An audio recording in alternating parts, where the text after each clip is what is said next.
দু বছর পর বোলপুরে নিজের বাড়িতে মেয়ের সুকন্যাকে নিয়ে ফিরলেন অনুব্রত মণ্ডল জামিন পেয়েছেন এই খবর বীরভূমে আসতেই পাল্টে গেছে বীরভূমের রাজনীতির সমীকরণ, পাল্টে গিয়েছে অনেক ছবি। গত 3 দিন আগে অনুব্রত মণ্ডলের বোলপুরের নিচুপট্টির বাড়িতে দেখা পাওয়া যেত না কারো। আজ সেই বাড়িতে মানুষের সমাগম, ভিড়ে থেক থেক করছে বাড়ির চারপাশ, বাজানো হচ্ছে ঢাকঢোল, খেলা হচ্ছে আবির। বোলপুর শহরে এবং জেলার বিভিন্ন প্রান্ত থেকে আসা তৃণমূল নেতা নেত্রীদের ভিড় রয়েছেন কারামন্ত্রী চন্দ্রনাথ সিনহা, বিকাশ রায় চৌধুরী সহ অন্যান্য ছোট বড় সমস্ত নেতা নেত্রীরা। বিলি করা হচ্ছে বাড়ির সামনে নকুনদানা, খুশির আমেজ বোলপুর জুড়ে।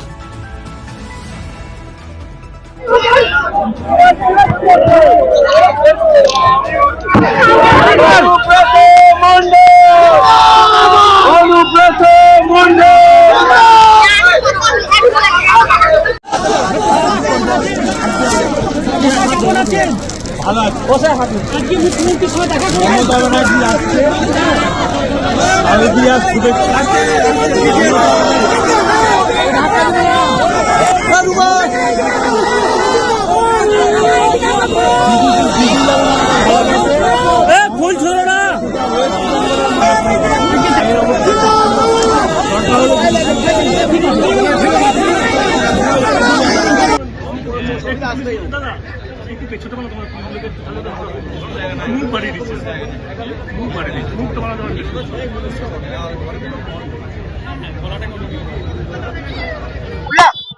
এটা কিছু বলা যাবে না।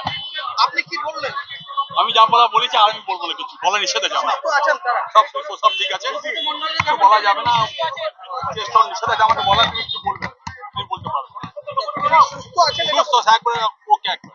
আর মেয়ে কি বললো? মেয়ে ও ভাঙি বলে পরে তোমার বাড়ি যাবে। সাথে কি দেখা করতে যাবে? হ্যাঁ,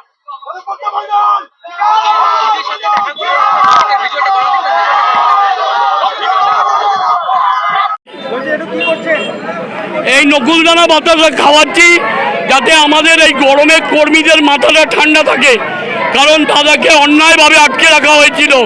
আমরা ঈশ্বর বিশ্বাসী, আমরা জানি একদিন দাদাকে ছাড়তেই হবে। দাদা আজকে ছাড়া পেয়েছে, তাই আমরা সবাইকে নকুলদানা খাওয়াচ্ছি মাথা ঠান্ডা রাখার জন্য। কারণ 2026-এ আমরা বুঝে নেব আমাদের হিসাব। এই অন্যায়ের প্রতিবাদ 2026-এ মানুষ করবে।